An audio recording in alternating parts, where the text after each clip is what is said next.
We're very excited to welcome Greg Tasian as our Frank Hinman visiting professor.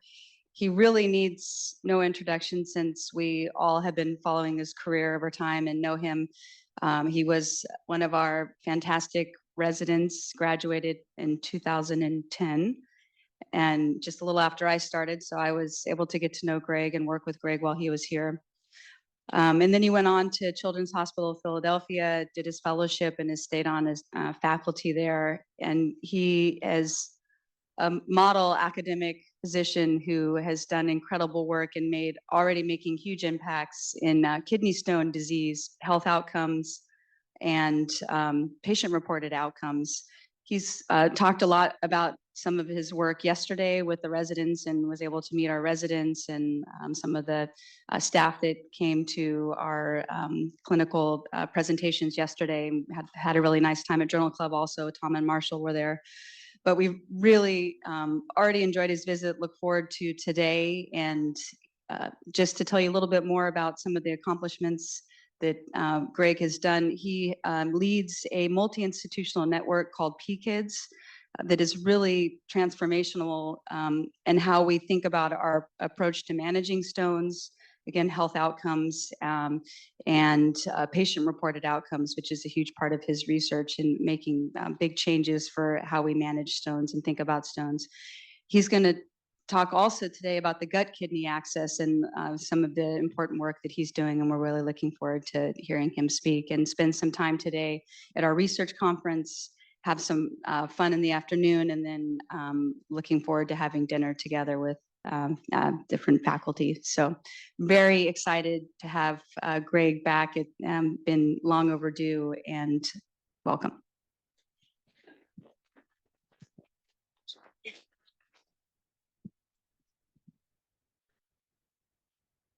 And shall I use the mic or are we good? Yeah? All right. Well, good morning. It is such an honor to be back. Absolutely delighted to be here. This feels and is a homecoming to me. This truly has been one of the most special experiences of my career. I always have and I always will consider UCSF my home. It has been my formative ground, and without the experiences I had here as a resident, without the support of the faculty who have always sought to know everyone, both as a human and as a physician, life would have been very different. So I'm very grateful for those experiences and to be back here. Thank you. So we're going to be speaking this morning, and I hope there'll be plenty of time for conversation about the gut-kidney axis and stone disease. Really trying to discover this causal pathway of stone disease across the lifespan and how we can leverage that knowledge to develop new diagnostic tests, which I would propose are desperately needed, as well as novel therapeutics. These are my relationships and disclosures. Industry had nothing to do with any of the research presented here. Much of the research was funded by NIDDK. So we all know stone disease as a condition that brings patients, both young and old, into the ED with excruciating pain. Many of those patients need surgery. Many of them recur. But I would propose a new conceptual model for stone disease as a disorder of mineral metabolism that has severe impacts on end organs, including the kidney, but extending to bone, heart, and other critical end organs. And that conceptual model allows us to think of a lifetime risk of stones. And the point at which it begins is the point at which you can have an opportunity to reduce those risks, both of recurrent stone events and of end organ damage. So historically, stone disease was a disease of white middle-aged men. These are incident rates going back to 1997 for males in the South Carolina population. Incident rates are high, but even and stable, with the exception in green of younger individuals, particularly adolescents, 15 and 19 years of age. These are the incident rates for females in the same state over the same time. all of those incident rates are increasing. The groups who are having that fastest and most rapid rise of incidence are young women, 20 to 25, and then adolescent girls, 15 and 19. These groups are increasing at about 5% per year, which is really accounting for that gender gap that is nearly closed now. What was once 3 to 1 is now much, much closer to 1 to 1. And under the age of 26, there's a predominance of females with stone disease, particularly about 60% compared to 40% with males. We talked about this in Journal Club last night. Stones are a recurrent disease with these periodic episodic events. The recurrence risk among individuals who have early onset disease is about 50% within 3 years of the index stone. And that risk can continue through the lifespan. We also spoke a lot about yesterday about the importance of engaging patients in research and learning from their experiences. Both about what is important to investigate and how you can impact the health of these individuals in the way that is most important to them. This is a quote from one of our patient and family partners that just expresses his experience of living with stone disease and the uncertainty of when an event would occur. These experiences really drive our research program, and we turn to our patients and family partners to help guide studies and to make sure that results are interpretable and impactful. So why do we study stone disease? So stones affect about 11% of the US population. That prevalence has increased and doubled over the last 30 years. It is one of the most common and morbid diseases that are affecting modern society, even though it is a disease of antiquity. And in early onset disease, the challenges are that the level of evidence supporting the management of pediatric patients with stone disease is particularly weak. Of the 8 guidelines, half of those guidelines are supported only by expert opinion. And I think more globally, stepping back to stone disease across the lifespan, advances in diagnostics and therapeutics have stalled.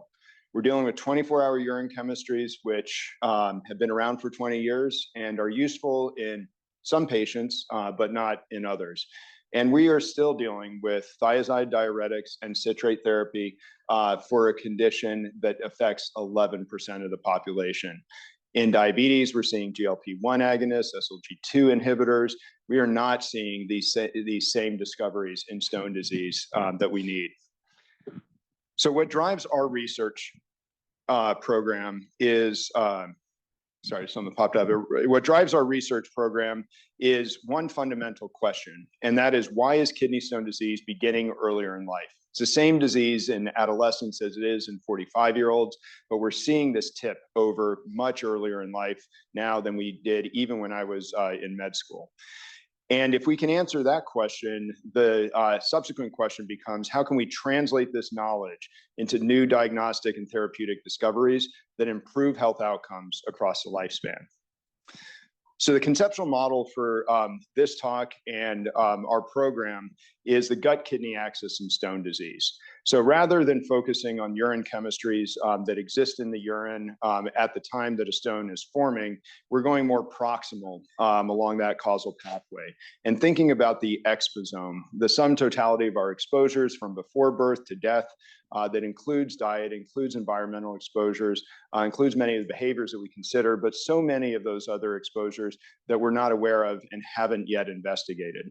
And we seek to understand how the exposome impacts the gut microbiome, both the composition and function, and how the perturbations impact the intestinal metabolome and downstream in the kidney, both the metabolite, the composition of the microbiome, and the intersection, if any, with urine chemistries. Ultimately, understanding how this pathway leads to stone formation. And if we can understand that causal pathway, we have new opportunities to develop diagnostic tests that may precede stone formation, may reflect disease activity, would give us new opportunities to develop novel therapeutics that go beyond lowering calcium excretion or increasing citrate. So the impetus for this work came when I got off the train in London now almost a decade ago and passed out of Paddington and under St. Mary's Hospital. And this is the memorial that honors Sir Alexander Fleming, who discovered penicillin. This is right under his laboratory in St. Mary's. That marks this seminal discovery that was a turning point in modern medicine. And certainly antibiotics have transformed care. They have improved the health of millions and perhaps billions of individuals across the world. But we all recognize that there are trade-offs with the use of antibiotics. We all know antibiotic resistance is a problem, but there's an increasing recognition that these antibiotic exposures may impact our health and disease in ways that weren't previously understood. So as we began to think about how antibiotics could impact health, a question came up of what is the association between antibiotics and kidney stones, going back to that causal pathway of if there is antibiotic exposure, could you be disrupting this pathway that ultimately would increase the risk of stones?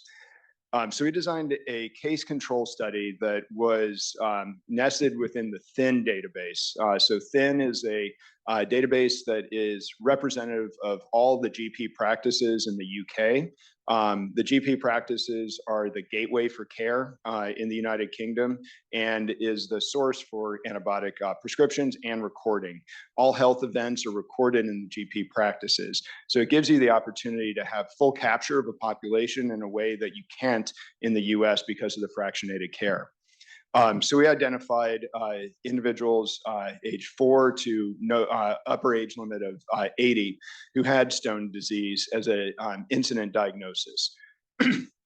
Each of these patients was then matched with 10 controls who was otherwise similar, except not having stones. And they were all from the same GP practices. So all of the healthcare delivery should be somewhat similar within those groups. We then accounted for differences in those populations, such as prevalence of diabetes, use of having a UTI in the past, and then looked for previous exposure to antibiotics within predefined time windows. And no matter which way we modeled these associations, there were consistent associations with 5 antibiotics and an increased risk of stones. And these are in multiple adjustments. These 5 broad spectrum antibiotics were sulfas, cephalosporins, fluoroquinolones, nitrofurantoin, and broad spectrum penicillins. Certainly these are prescribed for UTI, and that was the 4th most common indication for these antibiotics. But the most common were upper respiratory infections, bronchitis, and skin infections. And these antibiotics were associated with a 30% to 2.3-fold increased odds of nephrolithiasis after adjusting for all these confounders in multiple comparisons. What was, I think, particularly interesting and hypothesis generating to us was that the odds of stones was greatest when those exposures occurred earlier in life. So across all these 5 antibiotics, the risk was greatest when it occurred in childhood. The shape of the curves vary, but I think the take home is that perhaps medications, antibiotics prescribed early in life disrupt a microbiome that is more susceptible to these perturbations. And that has been replicated by others now. I think when we look at what that magnitude of risk is, I think now I would say that the magnitude is probably less than was estimated in this study, probably because we are capturing some patients who were given antibiotics for symptoms that may have been caused by a stone. So most likely, I would say the magnitude of the risk is reflected by the magnitude of the association about 1 to 3 years after the antibiotic exposure. So that's shown in these starred areas here. So we're probably talking a 30 to 40% increased risk compared to those that didn't have antibiotic exposure. And this is consistent with some of the work that the Mayo Group has just published. Confirming these associations, Gary Curhan and his colleagues at Boston examined these associations in the Nurses' Health Study. This is a cohort study, a prospective cohort study of middle-aged and older women who are all nurses. And the advantage of this study compared to the one that we conducted is that these exposures are ascertained prospectively. So they have questionnaires that ask for antibiotic exposure and incident stone events. All of those incident stone events have been validated in previous studies. So I think what we're seeing with their risk is very consistent with what we would expect with the study that we performed in the UK, somewhere between a 30 to 50% increased risk of stones. So why is this important, and how is this consistent with these epidemiologic shifts that we're seeing in the population? This certainly could be ecological fallacy, that we're seeing these moves in the same direction, but it is also true that antibiotic prescriptions are highest in children and young women. And this is true when you extend it to inappropriate antibiotic prescriptions. Meaning those prescriptions that are prescribed for viral illnesses and are not necessary. So this, again, provides more evidence to support the cessation of inappropriate antibiotic use, but also may help guide antibiotic selection for those individuals who are at risk for stone formation or are known stone formers. So if there's an alternative class of medication that could be used for a known infection, that might be selected as opposed to, say, a sulfa or a cephalosporin. Are those all red states that have all the antibiotics? I'm just curious. Yeah, also perhaps a correlation and subject for another study. So we in Western society, and particularly in the United States, are just consuming vast amounts of antibiotics. And then the question becomes, what is the impact of those antibiotics in our bodies? So we now move from these exposures with antibiotics to understanding how they could impact the microbiome. So we are simply dwarfed by the number of organisms that are living on us or in us. There's 10 trillion human cells. There's 100 trillion microbial cells. So we're talking orders of magnitude difference. And all of these microbes, these communities of organisms, are essential to maintaining health and preventing disease. So when there are imbalances and perturbations of these microbiomes, then you could have a onset of disease that may not have occurred in that proper homeostasis. To give you a sense of how the microbiome has shifted with modern society, I think it's helpful to look at different communities that exist throughout the world that have been touched to various degrees by industrialization. So what you see here is microbial diversity. The higher you up are on the y-axis, the more diverse your microbiome is, and that's well accepted that that is a marker of health and a good thing to have. So the green line represents the Yanomami people, which are an indigenous people that live on the border between Venezuela and Brazil, and for centuries were untouched by humans or by Western civilization. Now there are incursions into the Yanomami areas, and some of those have resulted in being able to acquire stool samples so that we can understand the diversity of these people. They are still the highest diversity that is recognized. And as you go down, you see the Guahibo, Mary Indians, and the Malawi people who have a lower diversity of the microbiome, but much greater than what we see in the yellow, which are Americans. So our microbiome is substantially less diverse than it is in other societies that do not have the exposures that we do. So the question that arises from this is what happens when we as humans lose this biodiversity?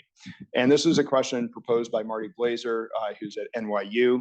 He was particularly focused on H. pylori and its role in gastric ulcer disease. And his hypothesis was that H. pylori is one of those keystone species that keeps ecosystems stable. And you can extend that into what the historic work has been in stone disease. Now going back 15 years, groups have been really focused on an organism called Oxalobacter formigenes. It's an anaerobic bacteria that uses oxalate as its sole energy and carbon source. So if you are missing Oxalobacter, then you have decreased capacity to metabolize oxalate, which we as humans don't have the capacity to do. We simply excrete it in the urine. And it could be presumed that if you are have less of, if you have fewer Oxalobacter in your gut, that could lead to higher oxalate excretion in the urine. And this is indeed what was found in adult stone formers, but sort of stepping back from Oxalobacter formigenes as a particular organism and looking at the microbiome of adult calcium stone formers. And this was a study that came out of Italy, in which they analyzed the fecal microbiome of idiopathic stone formers versus healthy match controls. The stone formers are in orange, blue, healthy controls, higher diversity for the healthy folks, and then less diverse for the stone formers. They also found that the stone formers had a higher or a lower amount of genes that are produced by Oxalobacter formigenes, suggesting that you're missing some of these key enzymes that may help you oxidize or metabolize oxalate. What we didn't know is what is that composition of the microbiome? We know that bacteria exist as communities and not as single organisms. So our hypothesis was that if you examine Oxalobacter formigenes as a single organism, you're sort of missing the ecosystem in which they live. There's so much interdependence of bacteria with each other. The metabolites of one organism may be the fuel of another. So this was a study that we conducted now about 4 years ago. Again, a case control study, but recruiting early onset calcium oxalate stone formers. All of these were idiopathic stone formers between the age of 4 and 18 years of age. We had compositions on each of these participants. Each of those participants was matched to 1-to-1 with 44 healthy controls who are alike by age, race, sex, and time of sample collection.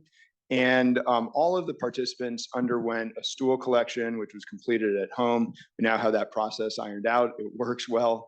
And also completed 24-hour dietary recalls.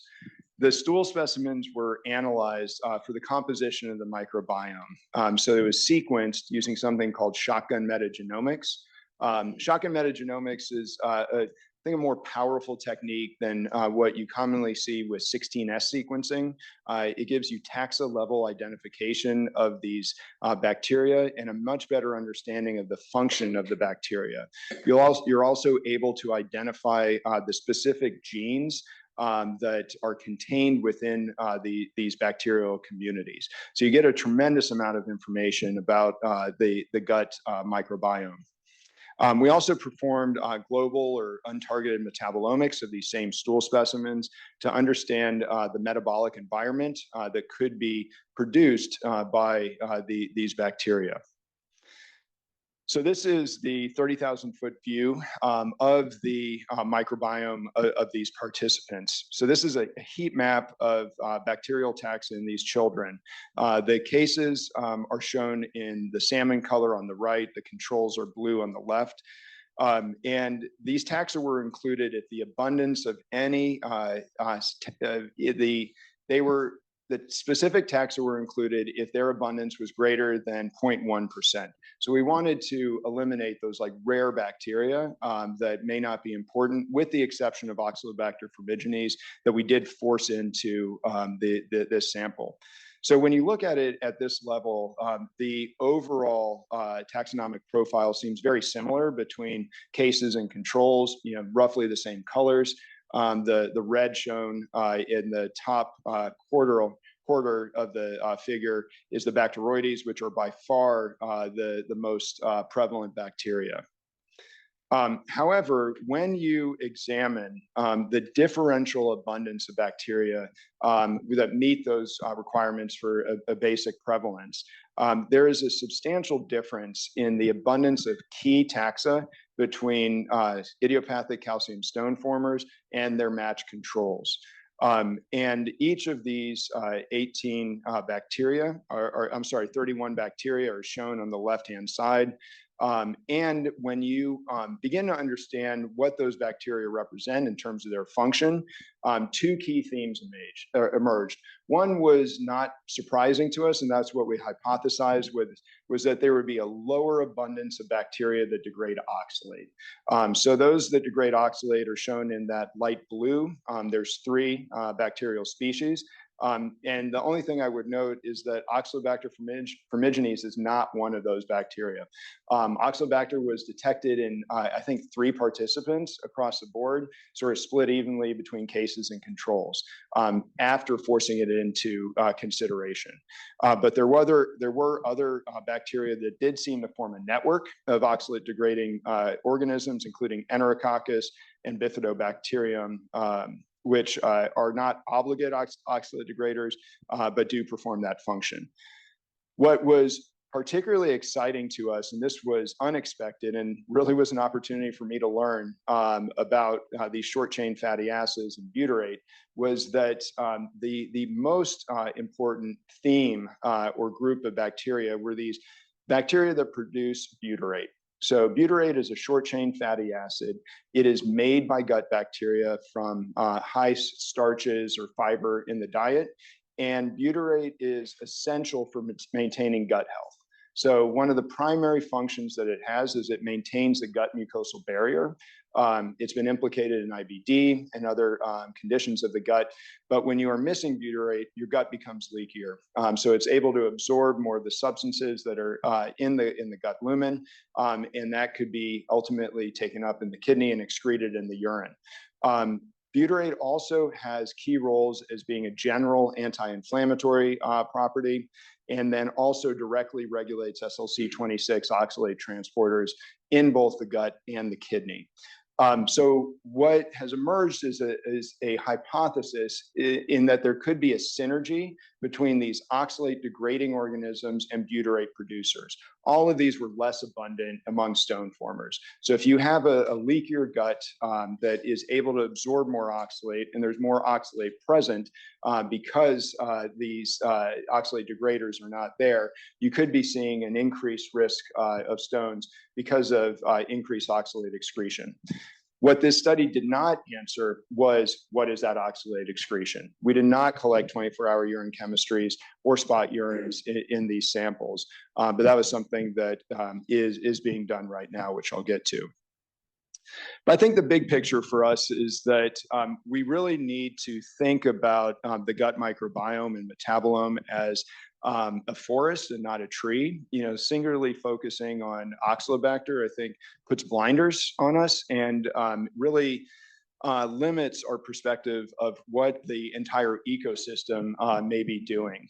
So understanding that interdependence and how these exposures are perturbing those networks of bacteria is particularly important. In the same sample, we also analyzed the diversity of the microbiome, looking at the influence of age here. So we had samples from 4 to 18 years of age, so a narrow age range. But we wanted to explore the data to see if there was any age dependence of diversity. So when you looked at the controls, it was really a flat line. There was no difference in the diversity of the microbiome for healthy patients, no matter what age they were. But for stone formers, there was a nadir in the diversity of the microbiome about 10 years of age, which is right at about the point that we're starting to see an inflection of an increased incidence of stones. We don't know if this reflects just the susceptibility of the microbiome and the impact on stone formation, but it is, I think, important to be able to investigate this in the future to see if there is a particular point where you're depleting reserves that might make you more susceptible to stone formation at a particular point in childhood. To round out this initial pilot study, I wanted to comment on what the metabolome looks like. So we performed global metabolomics on these stool samples. They're the same stool samples from the microbiome sequencing. So you can detect thousands of metabolites in the stool. And these can be anything from drug metabolites to what we were particularly interested in is the metabolites produced by bacterial functions. And unlike the bacterial sequencing, where we saw a lower abundance of bacteria across stone formers, here we saw important differences in the metabolome. And there were 18 of these metabolites that were different between stone formers and controls, but 10 of these metabolites were higher among stone formers.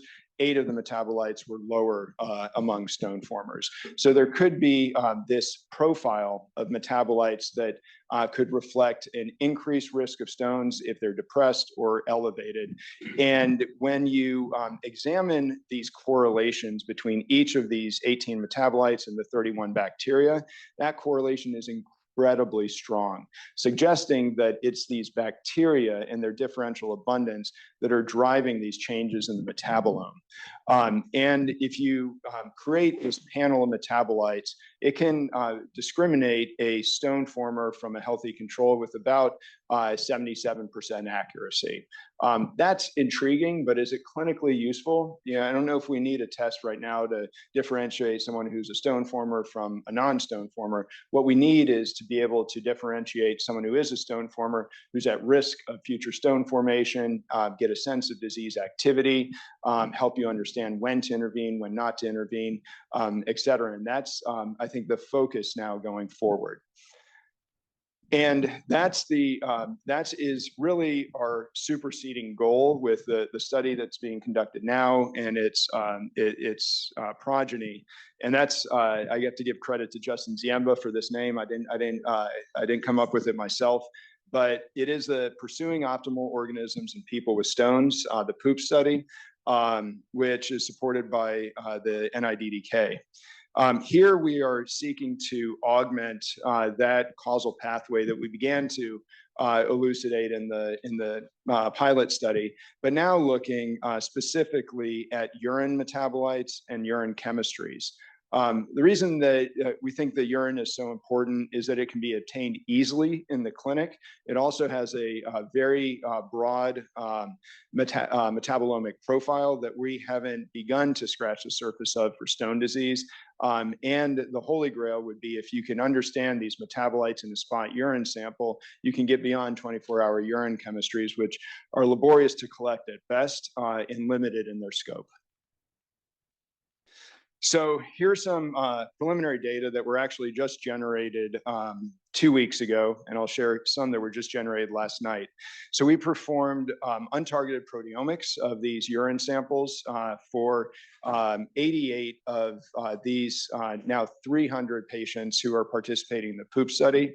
The difference between this study and the previous is that we have disease across the lifespan. So we're starting at 4 years and no upper age limit. So it's really important to us to consider stone disease as a disease that occurs across the lifespan, but be able to identify similarities and differences with the onset of disease, which we believe is a marker for severity, with earlier onset disease perhaps representing a more severe phenotype. So this is a volcano plot of the urine proteins in these 88 spot urine samples. And you can see this separation of proteins on the left and the right-hand side. So the degree of separation on the x-axis represents the distance between a case and a control, and the distance from the x-axis to the top of the figure represents its statistical significance. So there were about 31 proteins that were different between cases and controls after controlling for the vast number of multiple comparisons and false discovery. So it does seem that there is a distinct proteomic signature in these spot urine samples of idiopathic calcium stone formers. We took 10 of the most different proteins and performed some machine learning analyses to understand if you could discriminate between a stone former and a non-stone former from a spot urine sample. Right now, this panel of 10 proteins has a AUC, a C statistic of about 0.75. And then on the right-hand side, you can see the importance of these proteins, with one protein particularly important because it is so different between stone formers and their healthy counterparts. So I would also go back to that previous slide, that what's the utility of a test that differentiates someone who forms a stone from someone who doesn't? That's often known because they present. Are you going to do mass screening of the population to see who's at risk? Probably not feasible, but it is intriguing.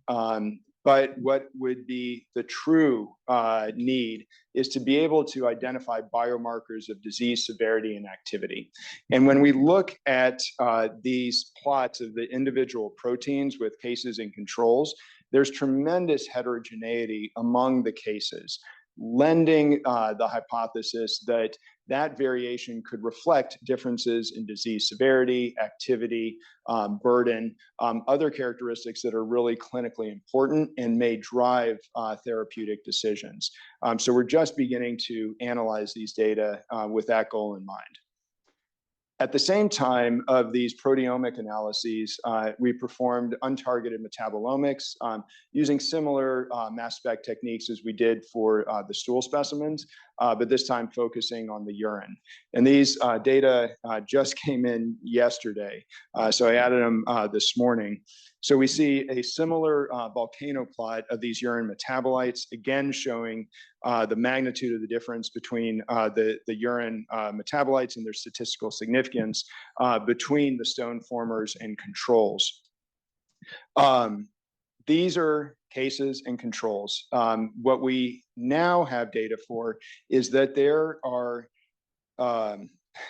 there are differences among cases themselves. So on the left-hand side, you see these urinary metabolites that identify early onset stone formers from other stone formers that occur after the age of 21 years. So we dichotomize the cases into stone formation before the age of 21 and then after the age of 21, with the rationale being that early onset stone disease may represent a more severe phenotype. So there are proteins that are both elevated and then less abundant in these early onset stone formers after adjusting for multiple comparisons, again on spot urine specimens. We took the same 44 cases and then examined the correlation of these urinary metabolites with the number of stones on their most recent CT or ultrasound, representing the burden of disease. We found a much greater number of urinary metabolites that correlated with disease burden. So all of those are shown in red. These are very preliminary data. We need to do a lot more analyses but to understand them. But to us, this shows the promise of a spot urine sample being an important diagnostic test that could potentially drive clinical decision-making.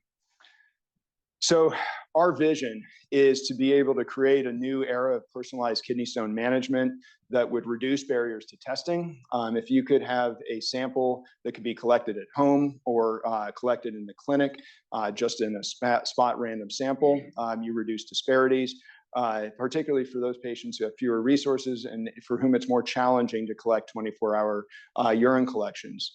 You can administer more timely treatments if you have the data available at the point of care. And I think potentially you can have more effective treatments.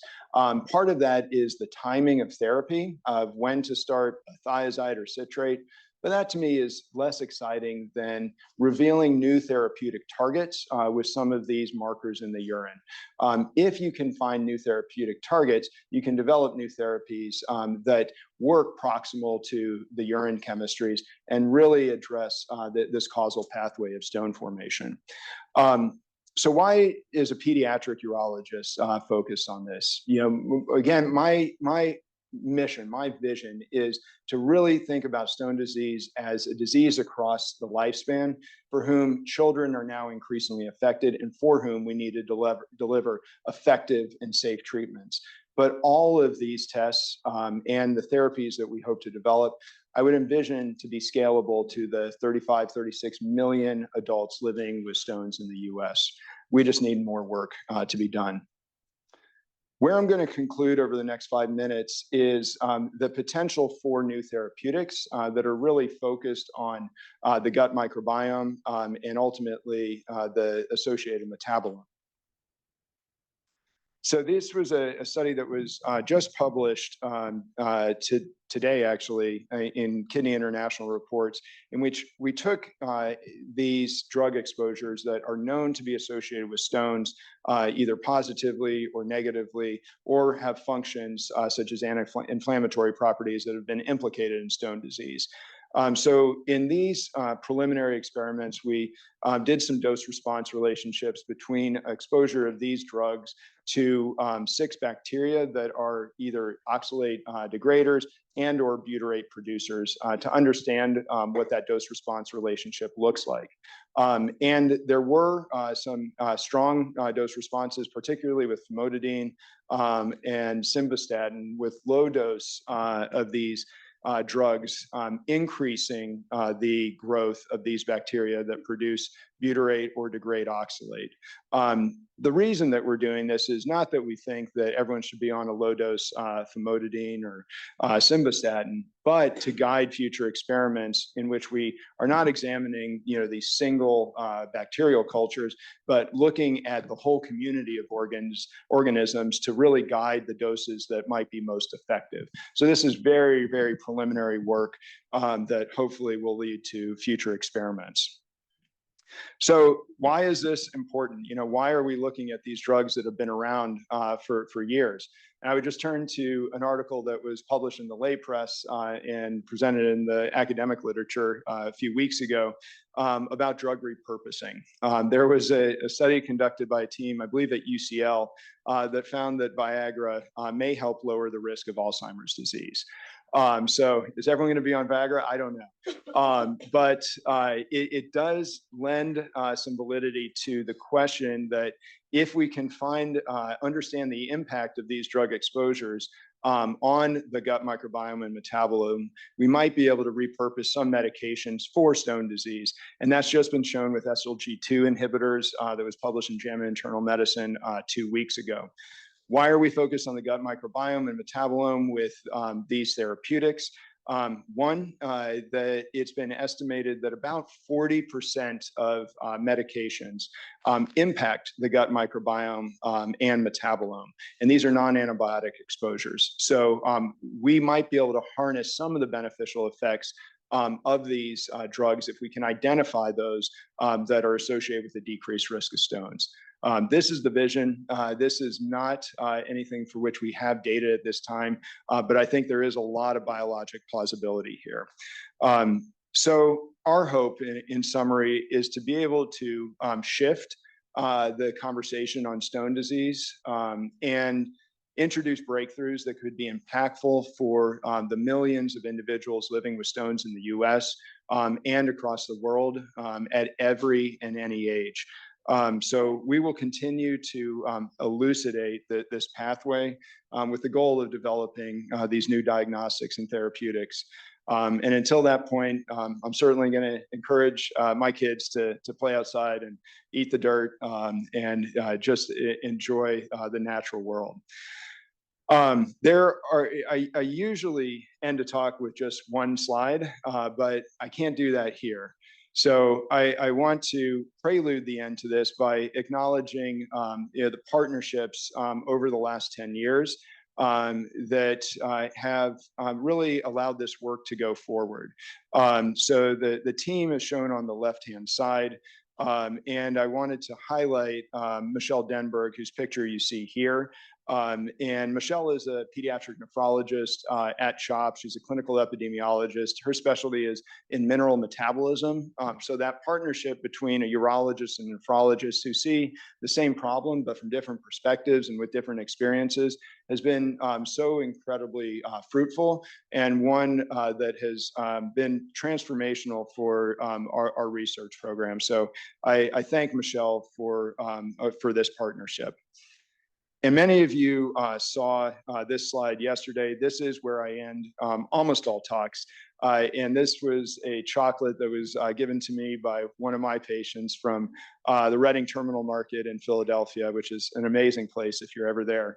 And it's a reminder to always remain focused on patients and their problems, and to have them be our guiding light.